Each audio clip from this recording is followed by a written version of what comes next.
Glória a Deus, a paz do Senhor, amados irmãos. Já que estamos de pé, vamos então ler a lição bíblica, né? A lição bíblica de classe. Peço para o irmão Pedro lá, ou para o irmão aí. Muito bem. Então vamos já ler o texto bíblico de classe, todos juntos, que está no livro do Apocalipse, capítulo 5, versículos 9 a 14, você pode ler aqui no nosso telão, juntos, ou abrir a sua Bíblia, ou então a sua lição bíblica. Vamos ler então, capítulo 5, versículo 9 de Apocalipse. E cantavam um novo cântico, dizendo: digno és de tomar o livro, e de abrir os seus selos, porque foste morto, e com o teu sangue compraste para Deus homens de toda tribo, e língua, e povo, e nação. E para o nosso Deus os fizeste reis e sacerdotes, e eles reinarão sobre a terra. E olhei, e ouvi a voz de muitos anjos ao redor do trono, e dos animais, e dos anciãos, e era o número deles milhões de milhões, e milhares de milhares, que com grande voz diziam: digno é o Cordeiro, que foi morto, de receber o poder, e riquezas, e sabedoria, e força, e honra, e glória, e ações de graças. E ouvia toda a criatura que está no céu, e na terra, e debaixo da terra, e que está no mar, e a todas as coisas que neles há, dizer ao que está assentado sobre o trono, e ao Cordeiro, sejam dadas ações de graças, e honra, e glória, e poder para todo sempre. E os 4 animais diziam: amém. E os 24 anciãos prostraram-se e adoraram ao que vive para todo sempre. Amém. Oremos. Pai Santo, te damos graças pela leitura bíblica de classe. Te louvamos pela vida de cada família aqui representada. Pai, que as tuas boas mãos, que as tuas misericórdias permanecem canalizadas na vida de cada irmão, tantos os que estão aqui presentes, como também os que nos acompanham de maneira remota. Que a tua boa mão esteja tocando em nossas vidas, porque queremos crescer na graça e no conhecimento de nosso Senhor e Salvador Jesus Cristo. Assim nós pedimos a direção desse estudo pelo teu querido Espírito Santo, Consolador, Advogado, Senhor e Guia da igreja. Assim nós te pedimos com fé, com ações de graças, em nome do Senhor Jesus. Amém. Graças a Deus. Por gentileza, podeis sentar, meus irmãos. Bem, eu vou retomar então o início da nossa lição. A lição é a de número 13, e o tema principal é o propósito de missões. 24 de dezembro é domingo, véspera de Natal, por isso mesmo que o nosso pastor gentilmente, juntamente com o nosso superintendente, tanto o pastor Nestor, como o pastor Isaías, né, pediu para que nós estivéssemos trabalhando nessa sexta-feira, 22, a lição que deveria ser ministrada no próximo domingo. Como não haverá escola bíblica dominical, nós vamos trabalhar esse tema aqui nessa noite. O pastor Jair já fez esse apontamento, que a lição é de número 13, e muitos irmãos podem ter se surpreendido. Mas por quê? As lições não são 13 mesmo? São. Normalmente são 13 lições no trimestre.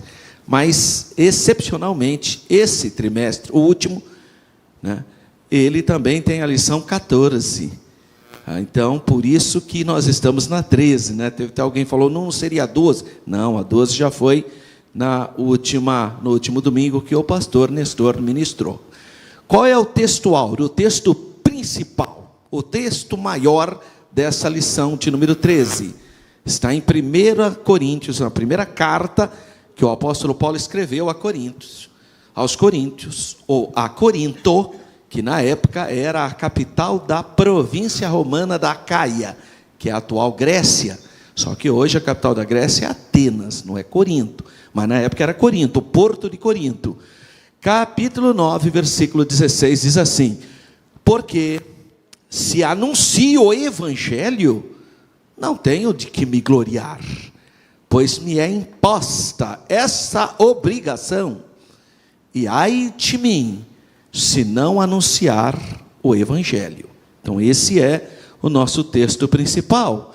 A verdade prática diz: pregar o evangelho a toda criatura não é uma opção, mas uma imposição divina. E aqui a gente lembra da grande comissão, né? Então o Senhor Jesus ordenou que os seus discípulos levassem, proclamassem a palavra de Deus para todas as pessoas. Vamos pensar um pouquinho no nosso texto áureo. Antes, porém, eu quero mandar um abraço para o nosso pastor presidente, pastor Paulo Freire. Ele esteve aqui direto o dia todo, aqui até a tarde, ele estava aqui atendendo, juntamente com o pastor Eduardo, e por isso não puderam estar conosco nessa noite. Mas eu quero mandar um abraço para o nosso pastor, pastor da nossa igreja, pastor Paulo Freire, sua esposa irmã Leia, sua família, nosso primeiro vice-presidente, que é o pastor Jair, irmã Fidalma, nosso segundo vice-presidente, pastor Eduardo, irmã Vanessa, e toda a diretoria da igreja.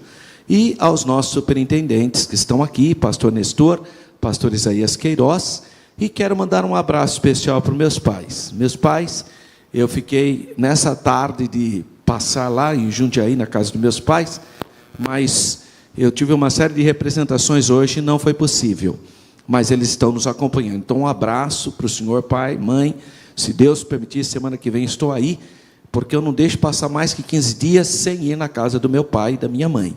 Eu tenho esse costume, né? Vamos lá então, comentário do texto áureo. Vamos pensar nesse versículo e o que ele nos fornece. O texto áureo, então, está no capítulo 9. Vocês sabem que a primeira carta aos Coríntios, na verdade, é a segunda. Mas tudo bem, tá como o primeiro, vamos ficar assim mesmo. O tema do capítulo 9 é liberdade, os direitos apostólicos, bem como o desinteresse e, ao mesmo tempo, o fervor paulino. Então, são os pensamentos desse capítulo 9. Antes do versículo escolhido, como nosso texto áureo, que é o versículo 16, nós temos 15 versículos, do 1 ao 15, que, na verdade, é a defesa de Paulo. Paulo se defende nesses 15 primeiros versículos. Ao iniciar, então, o versículo 15, Paulo passa a explicar que toda honra e toda glória pertence a Deus. Então, primeiro ele faz uma defesa, seria até uma perspectiva apologética do seu ministério, e depois, então, ele vai falar que tudo que ele faz tem um propósito, que é glorificar o Senhor. Então, ele diz, porque se anuncia o evangelho, eu não tenho que me gloriar, porque ele vai partir dessa premissa, então, que a ele foi imposto essa condição. Então, toda a dedicação de vida do apóstolo Paulo é em favor do Senhor, da obra de Deus.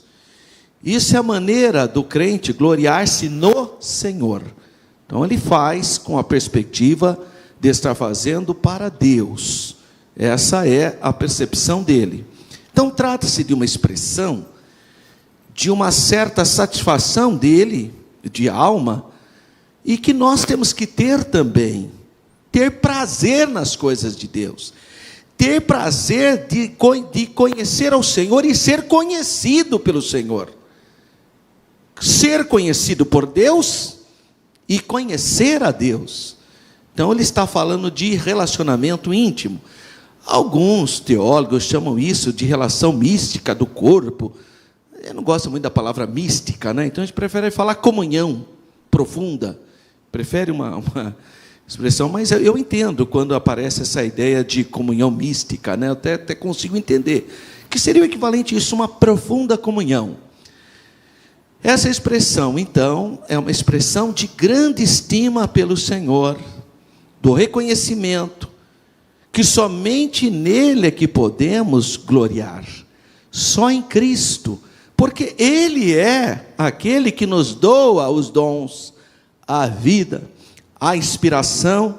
Então, tudo que eu faço, na verdade, eu tenho que agradecer a Deus, que me capacitou para eu ser um bom evangelista, um marido melhor, né? Um cidadão de bem. Então, Deus faz isso em mim, que eu seja uma pessoa melhor. Então, eu tenho que entender isso, essa relação, e ser grato a Deus. E isso eu faço através de ações, através de palavra, através da minha vida.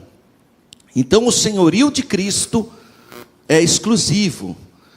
E ninguém, em absoluto, pode tomar essa glória. A reforma protestante, ela recupera essa ideia. Então, quando Lutero começa a expor as suas 95 teses, e depois sobram 5 elementos que ficaram como as colunas, as referências da reforma, que é só Jesus, só a Bíblia, só a fé, só a graça e a glória só de Deus. Então ele retoma essa ideia de toda a honra, toda a glória pertence a Deus. Agora vamos aqui fazer uma reflexão. O cuidado que eu tenho que ter com certos comportamentos que na verdade são dissimulados. Por exemplo, quando eu estou elogiando uma pessoa, não significa que eu estou adorando-a. Então, olha, irmão Isaías, o senhor pregou muito bem. Aí irmão Isaías para mim, toda a honra, toda a glória pertence a Deus. Claro que toda a honra, toda a glória pertence a Deus, né? Até parece que eu dobrei meu joelho e adorei ele, né? Então, precisa tomar cuidado também, porque às vezes eu vejo certas colocações, né? Você está lá, de boa fé, né? Uma vez eu lembro, uma irmãzinha cantou, mas cantou muito bonito. E eu, na maior simplicidade, falei assim para ela, irmã, que bonito que a irmã cantou. Ela falou, irmão, não viu nada ainda. Olha, que humildade, né? Por outro lado, tem outro exagero. Você, irmão, o irmão cantou bonito, toda a honra, toda a glória pertence a Deus. Irmão, claro que toda a honra e glória pertence a Deus, né? Você acha mesmo que eu estou te dando glória? Eu estou tentando te motivar. Eu estou tentando ajudar você na sua fé, mas tenha dó, se a pessoa se confundir, o meu elogio com adoração é muito fraca essa pessoa, né? É muita fraqueza espiritual e moral, né? Eu me espanta com certas colocações, certo? Que pensa que está querendo dar glória para Deus, mas essa glória para Deus a gente dá, não por simplesmente de maneira explícita, mas é lá no seu coração, que é muito fácil falar toda a honra, toda a glória pertence a Deus, mas lá no coração está distante dessa realidade. E o pastor Arnaldo, né, Mendonça, né, esteve aqui uma vez, os irmãos vão se lembrar o que ele disse. Ele chegou com muita fé na casa de uma irmã que estava próximo de morrer, muito enferma. E ele falou, está aí minha oportunidade dessa irmã ser curada e Deus fazer uma grande obra aqui nesse local. E ele foi cheio de fé. Chegou lá, estava a família da irmãzinha. Ele falou, sai todo mundo. Olha que coisa linda, igual a Jesus, né? Jesus manda sair todo mundo. Sai todo mundo. E entrou lá, nossa, pegando fogo. E aí fez aquela oração condoreira, né? Que parece um condor, que é aquela ave que voa no Andes, lá em cima, né? Oh Deus, altíssimo, amabilíssimo, amabilíssimo. Aquela coisa linda. Aquela oração extraordinária. Só que a hora que ele falou amém, a irmã fez, morreu. A irmã morreu. Ele entrou em pânico. Não, Jesus, não pode. Como? Eu fiz isso para a sua glória. Olha aí. Era para a sua glória. Como que... E ele começou a brigar com Deus porque a irmã morreu. Aí a família sabia, né? Que Entrou, todo mundo chorando, e ele saiu de fininho, né? Nervosinho com o Senhor. E ele saía reclamando. Puxa, Senhor, era para a tua glória. Por que o Senhor não curou? Era para a tua glória, era para a tua glória. E ficou um mês bravo com Deus. Toda hora, como que a mulher morreu? Era para a sua glória, que aquela mulher fosse curada e ia mudar. Era para a sua glória. Mas até que Deus falou para ele: ô irmão, por que você está reclamando? Não era para a minha glória? Então por que você está nervosinho? Porque tem coisa que não é para a glória de Deus, é para a nossa mesmo. Aí a gente fica nervosinho. Então Deus conhece o nosso coração. Então tem hora que eu não preciso falar que é para Deus, porque se for, todo mundo vai ver que é mesmo. Aí, por outro lado, há uma dissimulação. Às vezes a pessoa vem com essa historinha, e toda a honra, toda a glória pertence a Deus, como se a gente não soubesse disso, né? Como se estivesse adorando o indivíduo, né? Então o senhorio de Cristo é lógico que é exclusivo dele, e de ninguém mais. O Senhor diz no profeta: a minha glória eu não darei a outrem. Não dá, não tem. Então todo o poder, toda a glória, obviamente pertencem a Deus. Razão também pela qual, se eu tenho que me gloriar em alguma coisa, eu não vou gloriar em homens, porque isso é uma atitude completamente imprópria. Obviamente que eu vou glorificar no Senhor. E ele continua no versículo: pois me é imposta esta obrigação. Aí a palavrinha imposta tem os seguintes significados: pressionado, tensionado, mostrar urgência, impor, é algo imposto a ele, essa questão. Então o apóstolo usa os termos fortes, termos de impacto, para falar da grande comissão como algo necessário a ele. Ele precisa realizar. É uma ideia de urgência. Ele precisa fazer. Então, um impulso vindo fora da sua vontade, né? Independentemente da vontade dele, ele precisa cooperar, porque há ali uma força. Porquanto, não tem como ele sair fora disso. Não dá para ele não aceitar essa missão. O apóstolo então relembra aqui o seu contato com o Senhor Jesus na estrada de Damasco, lá em Atos capítulo 9, versículo 6, quando então ele tem uma experiência espiritual extremamente traumática para um professor judeu que está em uma missão específica de tentar, de alguma maneira, dar fim a o que ele entendia como seita dos nazarenos, que até hoje a palavra hebraica para cristão é Natzarim, nazarenos. Então ele vai com essa visão para destruir a igreja, e aí tem o impacto do seu novo nascimento, da visão celestial. Então, embora andasse nessa situação, num caminho errado, né, de ignorância, porque ele perseguia a igreja, ele perseguia os crentes, mas lhe foi mostrado o caminho correto. E aí ocorre a mudança total, em uma perspectiva espiritual muito completa ali, né? Porque ele já sai dali como uma nova criatura. E de fato o processo do novo nascimento, em alguns casos, é imediato. Eu tenho um tio que ele foi muito envolvido com substâncias químicas, né? Usava droga e assim. Até que um dia ele foi na igreja, aceitou a Jesus e nunca mais usou droga. Uma coisa extremamente imediata, impactante. E já tem outras pessoas que é um processo. Então, no caso de Paulo, ele é um perseguidor, e após aquela visão, ele muda completamente, radicalmente. E já teve outras pessoas que passaram por um processo. Então, essa reação favorável foi superior àquela que, naturalmente, ele via entre outros seres humanos. Ele sofre, então, esse impacto e muda a sua perspectiva. Também relembrava que, desde o tempo do seu nascimento, Deus já tinha feito essas colocações de que ele seria um vaso escolhido por Deus. O Espírito de Deus, então, estava preparando ele para uma missão. E foi naquele primeiro encontro, então, com Jesus, que Paulo foi comissionado. Olha, ele vai levar a minha palavra para os gentios, para os reis, para os filhos de Israel. E, posteriormente, então, Paulo foi separado pelo próprio Espírito Santo. É o que você lê em Atos 13. A igreja de Antioquia está em oração, está em jejum, e a Bíblia assim, disse o Espírito Santo, apartai para mim a obra a Saulo e a Barnabé, ou a Barnabé e a Saulo. Então, o próprio Espírito de Deus faz esse chamado. Isso mostra também a personalidade do Espírito Santo, né? Essa comissão, então, foi reiterada tempos depois em Jerusalém, conforme Atos 22. Não havia meios que ele permitisse, então, rejeitá-la, porque ele tinha sido chamado e ele tinha essa consciência. Sua comissão era qual uma pressão sobre ele, por isso que ele fala, é-me imposta.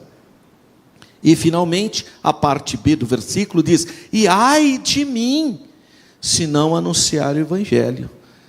Então é uma expressão também que a gente pode pensar num lamento, quando usada como uma exclamação, né?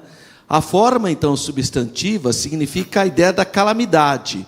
O que Paulo queria dizer aqui provavelmente, é o seguinte, uma tristeza íntima sentida por alguém infiel ante a graça e a grande comissão que ele estava recebendo. Então é aquele simples, eu vou ser reprovado se eu não fizer o que Deus está pedindo. Seria mais ou menos essa percepção. Mas também, além disso, ele quis dar a entender que o Senhor também desaprovaria uma atitude que não o acolhimento, né? Porque isso geraria tristeza. E é isso mesmo, irmão. Eu acho que todo mundo aqui sabe, quando Deus nos comissiona para algo, e você resiste ou você desobedece, as consequências já você vê na vida de Abraão. Quando Deus fala uma coisa, ele faz outra. Você vê na vida do profeta Jonas, Deus pede uma coisa, ele faz outra. Então você vê vários exemplos na Bíblia de pessoas que resistem, e aí isso vai gerar tristeza. Mas não há que duvidar que ele também indica que lhe sobreviria algum severo julgamento, se ele tivesse desobedecido à comissão, óbvio. Então essa desobediência provavelmente teria incluído a recusa de vir a Cristo, em primeiro lugar, né? E prosseguindo em sua carreira de assolador da igreja. Ele era o destruidor, né, das comunidades cristãs da época, judaicas. E se porventura, se ele tivesse recusado então a vir ao Senhor e aceitar a comissão e aceitar o serviço que Deus estava propondo para ele, é claro que viria o julgamento dessa atitude. E essa é uma questão interessante, porque aí vai contra a ideia de uma pré-determinação. Porque ele tinha, sim, a oportunidade de não aceitar. Sim, ele foi chamado, Deus escolheu, mas ele podia falar, eu não quero. Ele tinha o direito de dizer não. Mas foi sensível à voz celestial, o que eu e você temos que ser também. Então tem pessoas que falam, eu não quero fazer a obra de Deus, eu não quero. Sim, mas Deus está te chamando.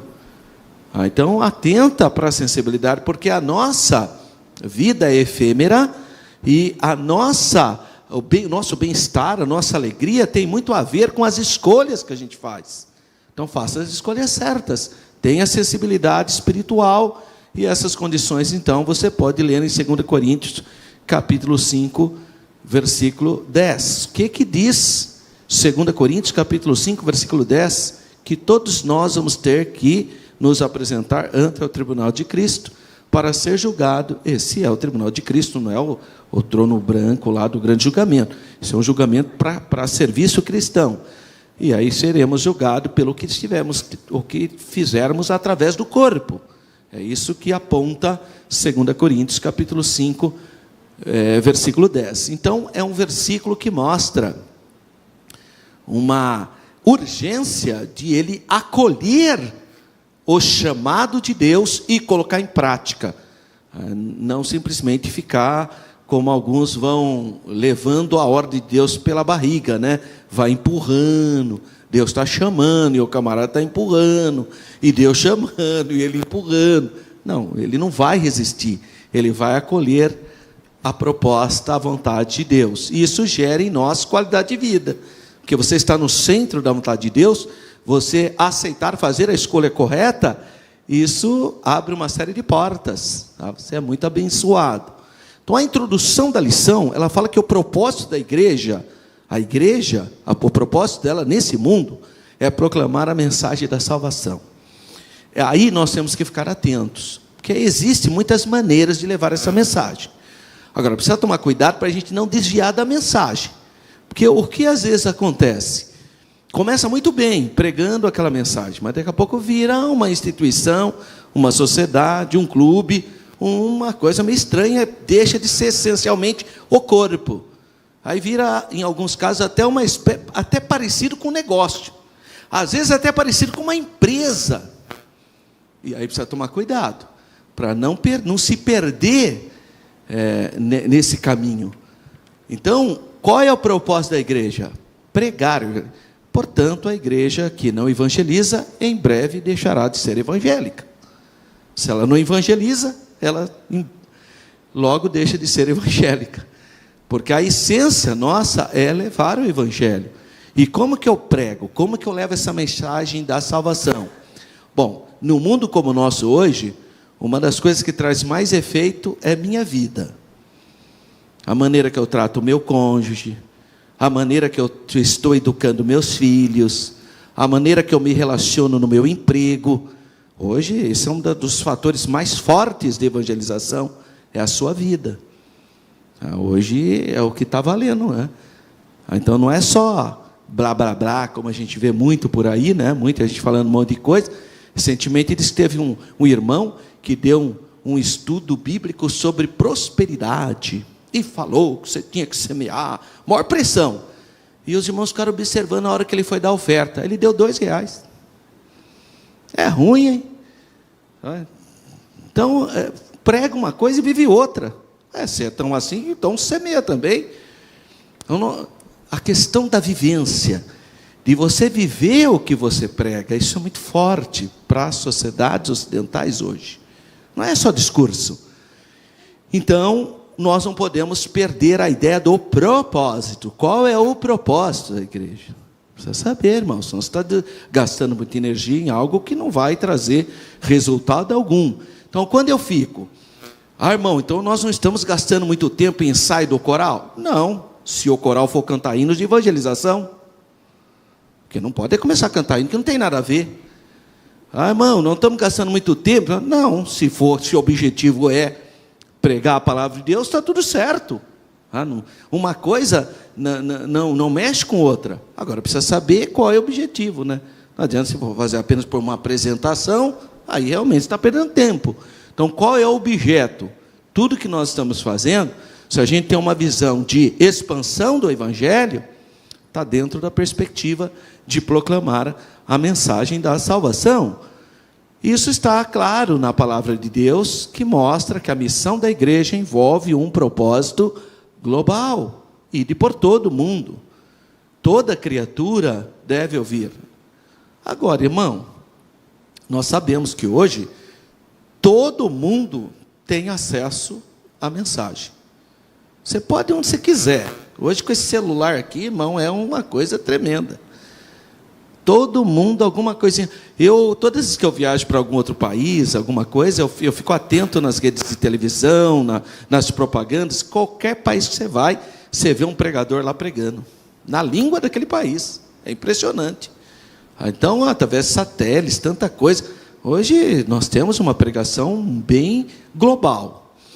Agora, não importa a língua, a cultura ou o contexto econômico, cada pessoa desse mundo deve conhecer a respeito da mensagem do Senhor Jesus, da mensagem de salvação. Isso independentemente da sua situação cultural, política, econômica. Então, esse é o assunto que vai ser tratado, essa lição 13. Então, primeiro, o alvo da obra missionária. Qual é o alvo? Por que a gente faz missão? Ah, irmão, é porque a gente precisa aumentar a Assembleia de Deus, né? Não é isso. Não estou fazendo para levar pessoas a Jesus, irmão, né? As pessoas às vezes é tão assim, né? É tão apegado não. Olha aqui, uma das lições falou sobre isso. Por que eu vou pregar num local que já tem um monte de igreja que estão pregando? Não é mais racional, não se cumpre mais a Bíblia se eu procurar um local que tem menos pessoas pregando?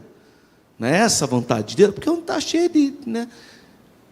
A pessoa não quer pregar o Evangelho. Às vezes ela quer ser presidente, né, de um grupo religioso. Não é pregador do Evangelho.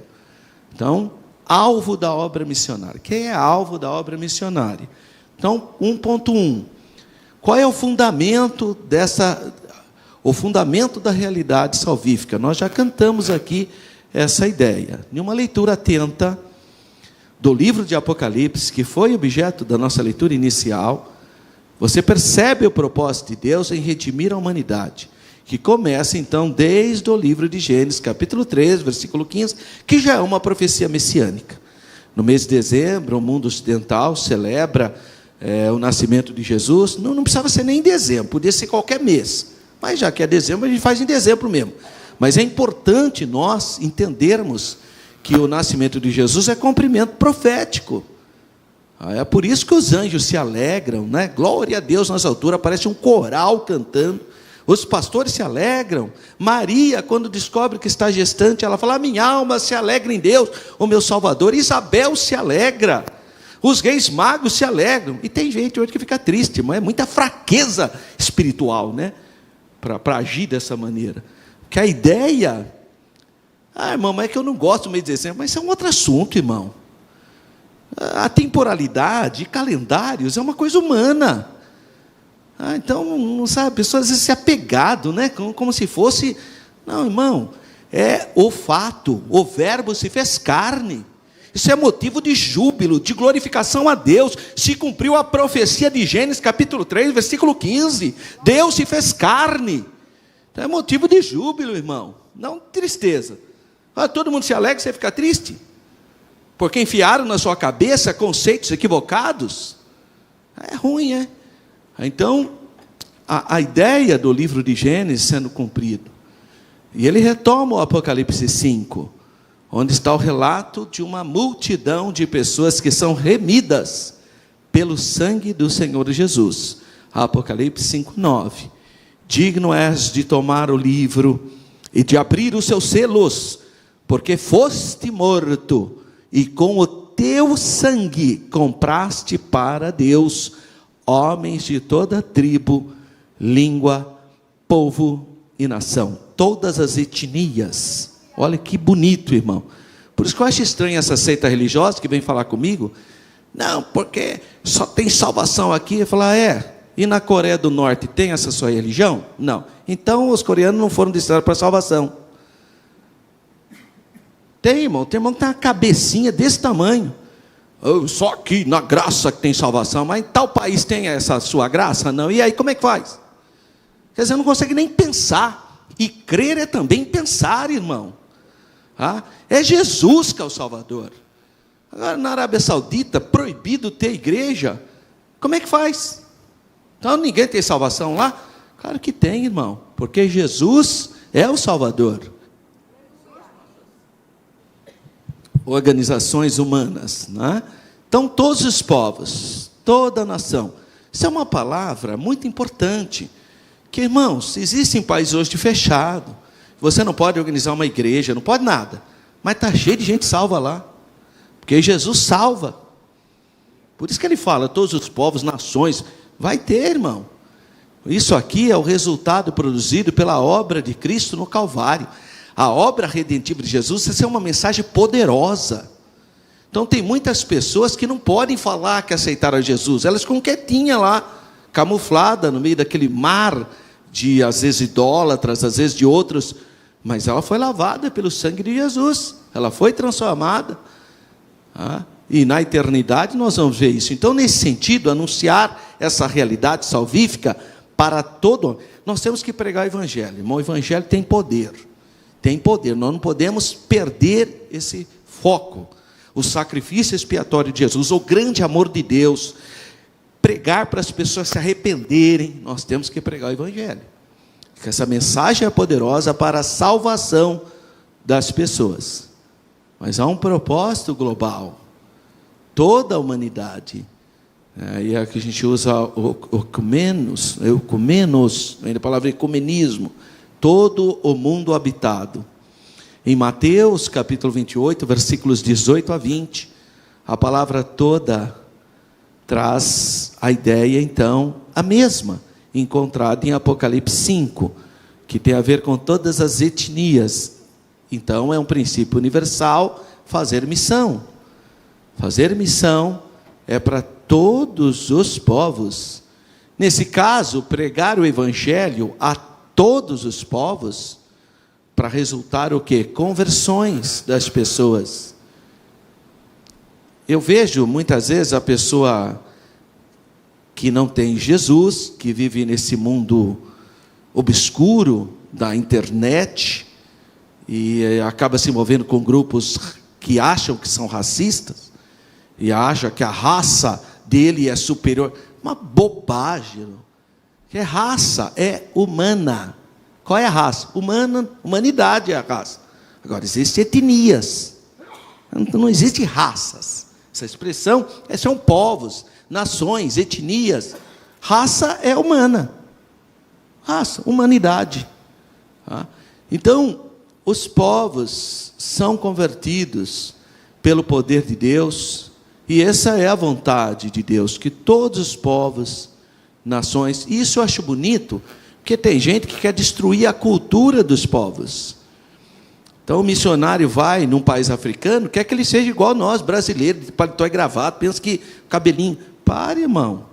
Isso é o nosso costume, amém, é o nosso. Nem sei se o nosso é o melhor, mas respeito os outros povos. E aí vem Hudson Taylor, que é o grande missionário da China, que escandalizou a cristandade ocidental, quando ele chegou na China e se vestiu de chinês. O chinês usava uma trança enorme na cabeça. Ele deixou, irmão, aquela trança na cabeça. Foi um escândalo para a época. Mas ele é o pai das missões transculturais. É você respeitar. E eu vejo isso em Paulo. Paulo, ele chega em Atenas, capítulo 17 de Atos. E ele começa a ver um monte de imagem, até chegar no Areópago, que é o local mais importante de discussão filosófica e religiosa para os gregos há 2000 anos atrás. Ele chega no Areópago, e aí dá uma oportunidade para ele. Não pensa que ele deu uma voadora na imagem e quebrou as imagens de Júpiter, ou melhor, de Zeus, ou a imagem de Atena, Afrodite. Não. Olha só a capacidade evangelizadora de Paulo. Varões atenienses, eu estava passando na cidade e observei que tem várias imagens aqui, vários deuses. Isso sugestiona que vocês são bastante místicos, religiosos. Eu encontrei um altar que vocês pagãos construíram. Na percepção pagã de vocês, construíram um altar, está escrito ao Deus desconhecido. Eu quero falar desse Deus, de maneira que ele não xingou ninguém de pagão, não falou que era paganismo, não deu a voadora em imagem, mas pegou um gancho no meio gentílico para ensinar o Deus de Israel. Isso é inteligência, isso é capacidade missionária. Não a pessoa que já vem, pensa que já vem arrebentando tudo. Pare, irmão. Será que não tem nenhum gancho para você iniciar? E o cristianismo restaura as culturas, ressignifica culturas. Olha aqui, ó, essa aliança na minha mão aqui, ó.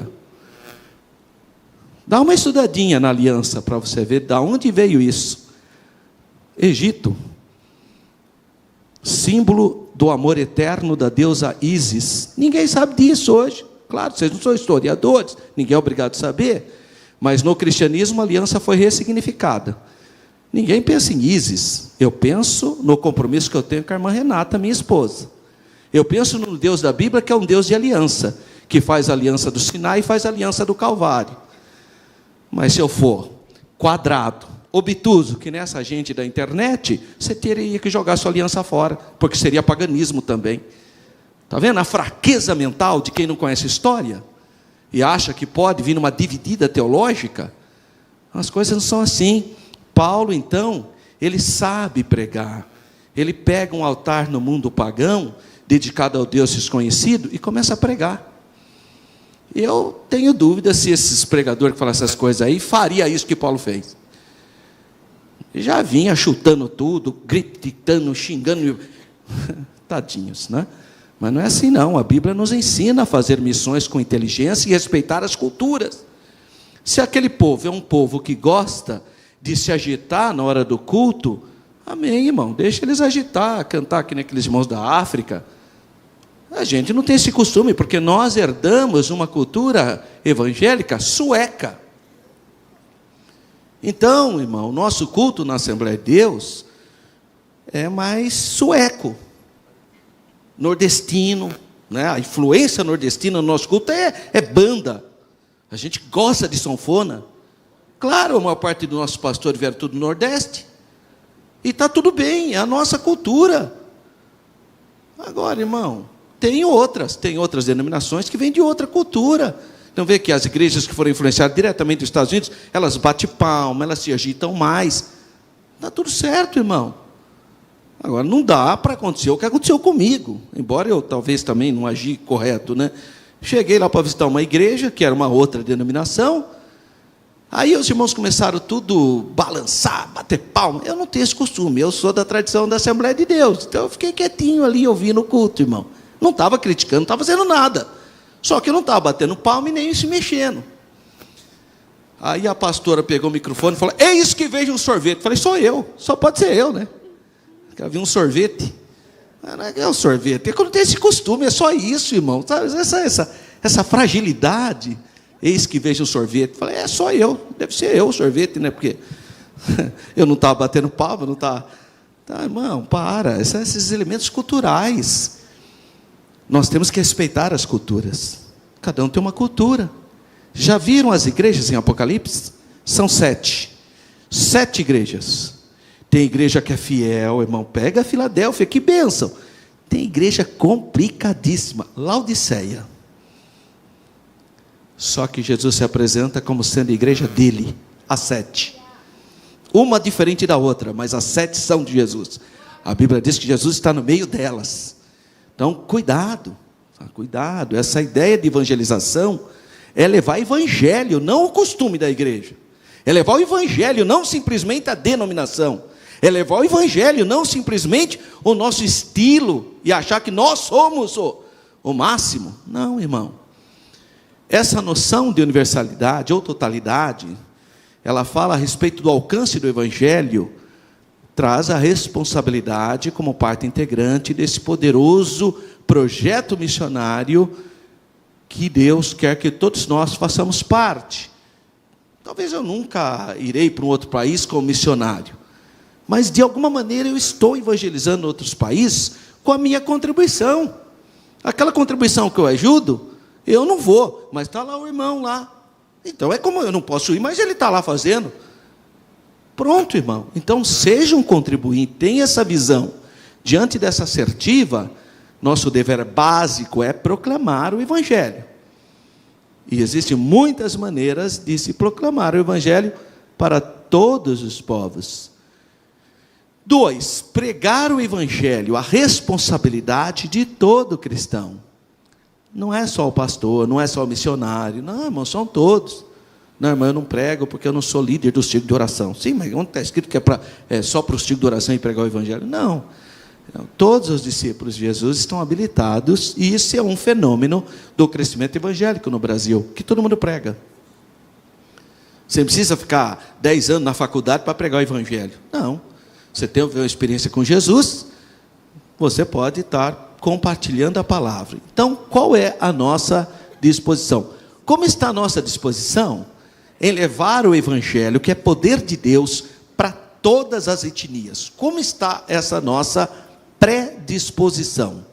Você sabia que a vinda do Senhor Jesus tem a ver também com essa execução? Esse é o tema do textuário da lição 14. A lição 14 cita Mateus 24:14. Mateus 24:14 está dentro de um contexto escatológico, e a nossa igreja trabalha essa ideia aí. Ela acha que o versículo 14 tem a ver com a pregação do Evangelho. Em que perspectiva nós achamos isso? Porque lá está escrito, e esse Evangelho do Reino será pregado, né? Então virá o fim. A questão é que o capítulo 24 tem um contexto escatológico próprio. Nós entendemos, aqui da Assembleia de Deus, nós temos uma tendência a entender que os 14 versículos do capítulo 24 seria esse momento que nós estamos vivendo. Então, aqui fala que haverá terremotos e tal. Então, a Assembleia de Deus trabalha muito essa ideia. Mas existe, hoje, o que nós falamos de dispensacionalismo, que é uma teologia que nós da Assembleia de Deus acolhemos muito, não integralmente, mas em partes, que é um conceito teológico, à luz da Bíblia, que procura apontar as dispensações. Nessa perspectiva, e eu vou falar mais desse assunto na aula 14, então volte para a aula 14, que esse é o texto áureo, e eu vou dar o contexto para vocês. O dispensacionalismo propõe o quê? Ele diz assim, olha, a partir do capítulo 24, já não se refere mais ao nosso período. É a primeira parte da grande tribulação. A grande tribulação, ou período tribulacional, tem a ver com 7 anos depois que a igreja foi arrebatada. Então a igreja foi arrebatada, e aí começaria o capítulo 24. Porque Jesus fala sobre Israel, a partir do versículo 24. Ele fala quem estiver na Judéia, ele fala do sábado, são elementos judaicos, não tem a ver com a igreja. Mas esse assunto nós vamos falar na aula 14. Então, mais o pensamento da Assembleia de Deus, ele associa o versículo 14 como sendo o quê? Até o versículo 14 de Mateus 24, os 14 primeiros versículos, seria então o princípio das dores. Em que aspecto? Antes do arrebatamento ainda da igreja. Então seria esse o momento. Essa é uma interpretação teológica. Agora, parece que, de fato, o capítulo 24 já se refere aos primeiros 3 anos e meio dos 7 anos da tribulação. Porque aí você pega os 14 primeiros versículos, como sendo os 3 anos e meio, e depois a grande tribulação, os outros 3 anos e meio. Então, parece que a ideia do capítulo 24 seria após o rapto da igreja. Mas a Assembleia de Deus ainda tem esse entendimento de que esses 14 versículos ainda seria o princípio das dores, portanto, antes do arrebatamento da igreja. É uma perspectiva teológica, né? E nós vamos ver isso na aula 14. Por isso que eu falo, não falte na aula 14, porque a aula 14 é importante para a escatologia, tá? À luz, então, agora, independentemente do versículo 14 de Mateus 24, claro que nós temos uma urgência, nós temos que pregar o Evangelho, por quê? Porque Jesus virá arrebatar a igreja, irmão. Então vamos ganhar o máximo de pessoas. Então, independentemente do versículo 14, que eu vou explicar com mais cuidado, a ideia do versículo 14 de Mateus 24 e Mateus 25 também, os dois têm um contexto um contexto escatológico próprio, mas independentemente dele, nós temos que pregar o Evangelho, porque o Senhor Jesus está vindo para arrebatar a sua igreja.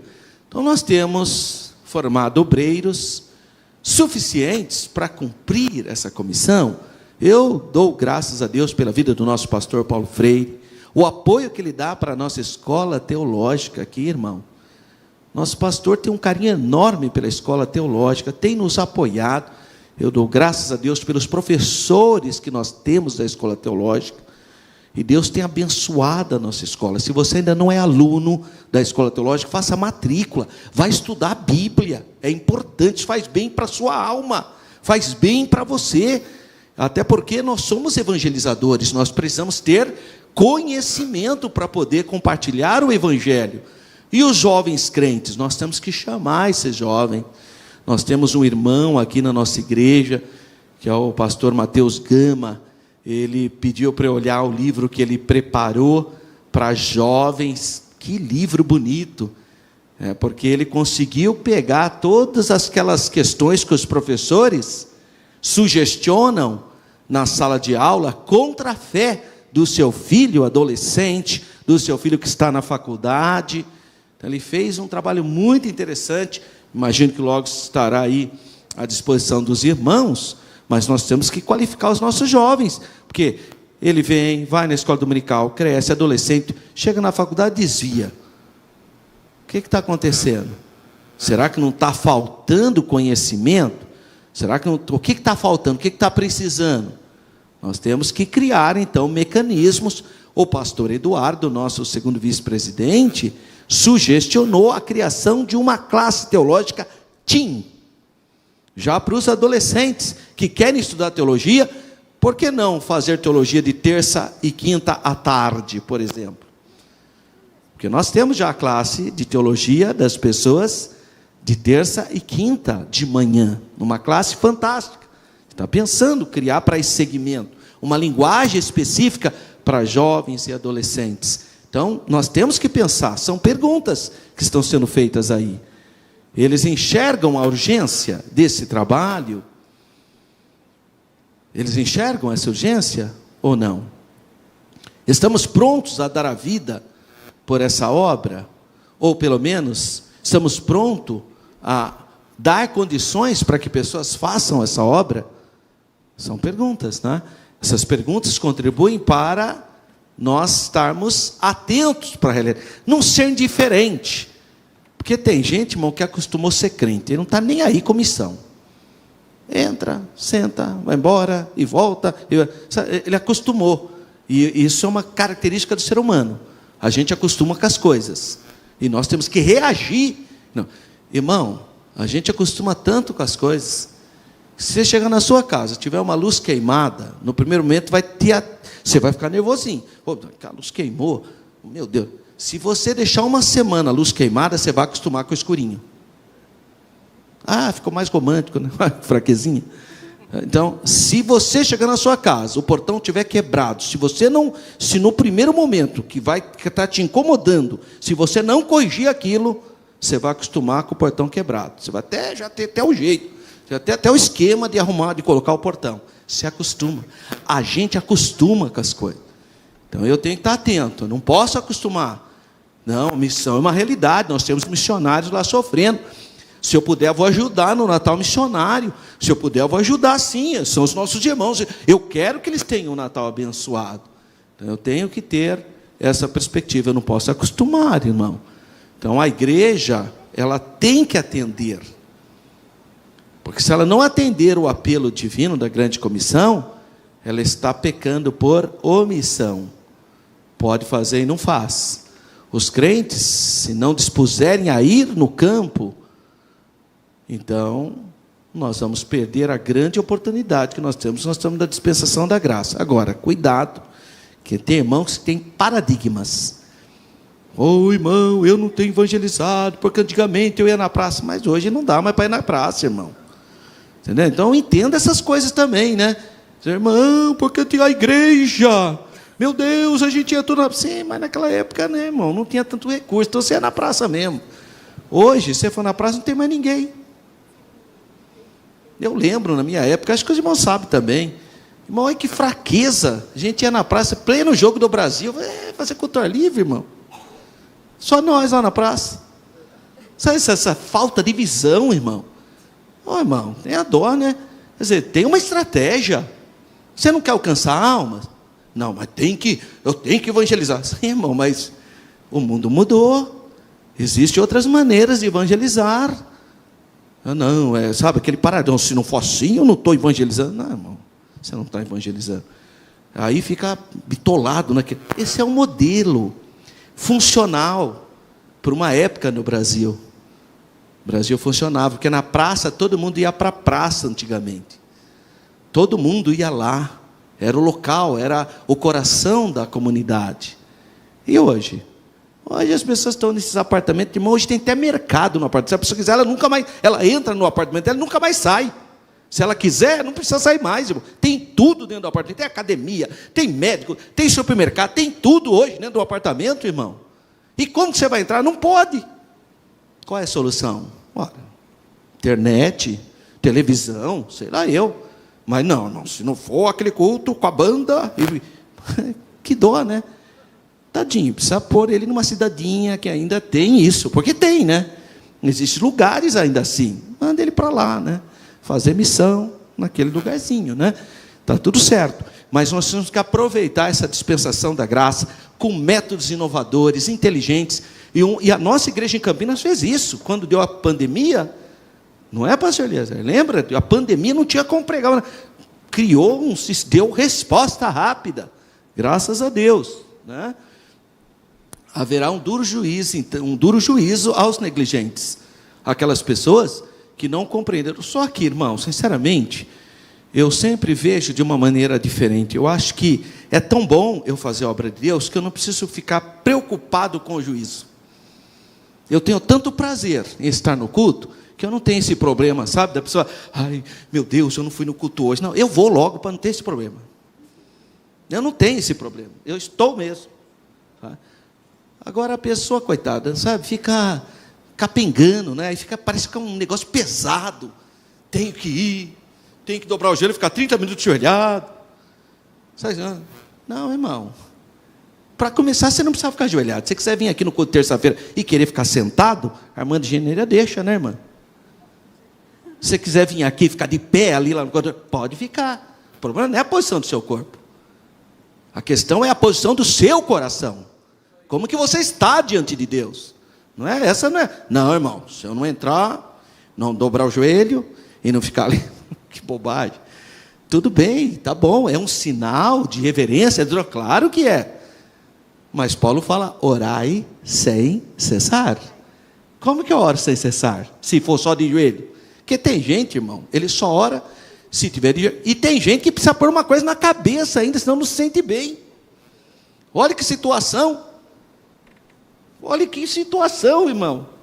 Não, irmão, orai sem cessar. Olha a liberdade, cristianismo é liberdade, é graça, é dispensação de graça. Então, ao invés de eu ficar com medo do juízo, por causa da minha negligência, eu vou absorver essa graça de Deus e vou ser feliz no Evangelho. Pois me é imposto essa obrigação, né? Qual? De pregar o Evangelho. O apóstolo Paulo via a responsabilidade de pregar o Evangelho como uma obrigação. Então, ai de mim se não pregar. Aqui ele apresenta dois sentidos, né? A obrigação e a punição, e eu já falei sobre isso. Muito bem. Então, no sentido de obediência, né? É importante isso, e não simplesmente no sentido de punição. E para nós, então, fecharmos, há um propósito divino quanto a proclamar o Evangelho. Mas sabe o que é bonito? Proclamar o Evangelho? É que você está com as sementes da graça na sua mão. Você pode retê-las, ou você pode semeá-las. Então, quando você semeia, não significa que elas vão nascer. Mas tem uma coisa muito bacana nisso. A sua competência. Deus te chamou só para você jogar a semente. Não chamou, você não é obrigado a fazer a semente germinar. Você não é obrigado, não, só semear. Deus te chamou apenas para você semear. Agora, existe a pessoa do Espírito Santo. Ele é que vai trabalhando nos corações, vai convencendo do pecado, da justiça e do juízo. Então, olha que coisa linda, como é divino esse projeto de pregar o Evangelho. Você só lança a sementinha. O vento, que é um dos símbolos do Espírito Santo, e ele vai aonde quer, né? Não dá pra, então leva sementes. Então, existem muitas possibilidades. Então, não deixe de lançar, nunca desanime em semear, porque não é você que é a pessoa que vai fazer brotar. Não é isso. Você vai apenas semear. Então, há um propósito divino em proclamar a mensagem ao pecador, falar para ele. Nós não podemos desviar 1 milímetro desse propósito santo. Não podemos perder a visão. Então tem que ter uma visão focada. Eu glorifico a Deus pela vida do pastor Paulo Freire. Porque eu lembro, quando eu cheguei em Campinas, ele falou assim para mim, olha, professor, eu gostaria que o senhor se qualificasse para representar a nossa igreja na Câmara de Vereadores, desenvolvesse um trabalho político. Eu falei, que bacana, pastor, tudo. Aí ele olhou bem para mim e falou: porque eu tenho um propósito. Ah, é, pastor, qual? Levar o nome de Jesus em todos os setores da cidade. Então, na verdade, ele queria que eu fosse um instrumento político, mas para levar o evangelho. Então, o propósito era o mesmo. O propósito era levar o evangelho aonde o evangelho não é que não chega. Às vezes tem dificuldade para chegar. E em certos ambientes, a gente prega o evangelho com a vida da gente. Você não pode falar, porque é secularismo. Você não pode sair gritando, não. Mas a sua vida tem um impacto na vida das pessoas. As pessoas ficam inspiradas. As pessoas começam a... Eu preciso ver o que é isso. Como que a pessoa age assim? Então, esse impacto nas pessoas é uma maneira que Deus te dá de você semear a palavra. Seus vizinhos podem ficar impactados. A maneira que você... a alegria do Senhor no nosso coração. Então, tem muitas maneiras de você estar fazendo esse propósito. De fato, a evangelização não é uma opção. Não é uma opção. As igrejas tradicionais, elas acharam que evangelizar era uma opção. Está dando aí, vê o resultado. Por estar cheio de templo sendo fechado no mundo, templos lindos, estão se convertendo em outras coisas. Então, não é uma opção. Pelo contrário, é uma imposição divina, como resultado do que o Senhor Jesus fez na minha vida, o que o Senhor Jesus fez nas nossas vidas. Então eu repito, eu não posso ir, mas eu posso vir aqui orar pelos missionários no culto de terça-feira, ou de sexta-feira, ou de quarta-feira. Então, às vezes eu não posso ir, e nem tenho recursos, mas eu tenho as armas espirituais para estar orando e ajudando essa caminhada. Portanto, preguemos as boas novas para todo ser humano, em qualquer lugar que ele se encontre. Uma das maneiras bonitas de você pregar o evangelho é você mandar mensagens edificantes. Está cheio de gente que, ao invés de mandar mensagens edificantes, só quer criticar, só sabe criticar, não edifica nada. Mas eu sei qual é o problema de certas críticas. Essencialmente, por trás de uma crítica pode estar um problema muito grave de alma. Porque se você está bem, dificilmente você criticará alguém. Pelo contrário, você vai compartilhar a alegria. Quando a pessoa começa a se incomodar com a luz do outro, começa a achar defeito em tudo, fique preocupado. Acendeu a luz vermelha. Tem alguma coisa errada. Porque é tempo de compartilhar coisas boas. É tempo de pôr lá versículos bíblicos. Aproveite as redes sociais para levar uma palavra de bênção. Uma palavra, mas eu não posso dar o que eu não tenho. Você só pode dar o que você tem. Então, se você recebeu a alegria do Espírito Santo, você pode compartilhar coisas boas. Mas se você não tem isso, se você vive uma vida azedinha, uma vida de desconforto, não dá para você levar uma palavra de conforto. Você só consegue levar uma palavra de poder, de autoridade, de bênção, se você viver a bênção.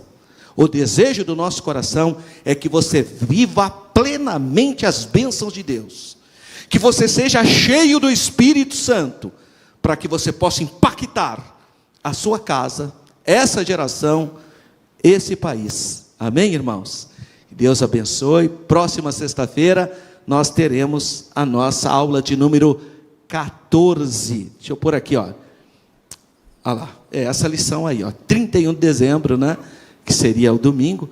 Missões e a volta do Senhor Jesus. Muitíssimo obrigado, pastor Jair, pastor Nestor. Amém.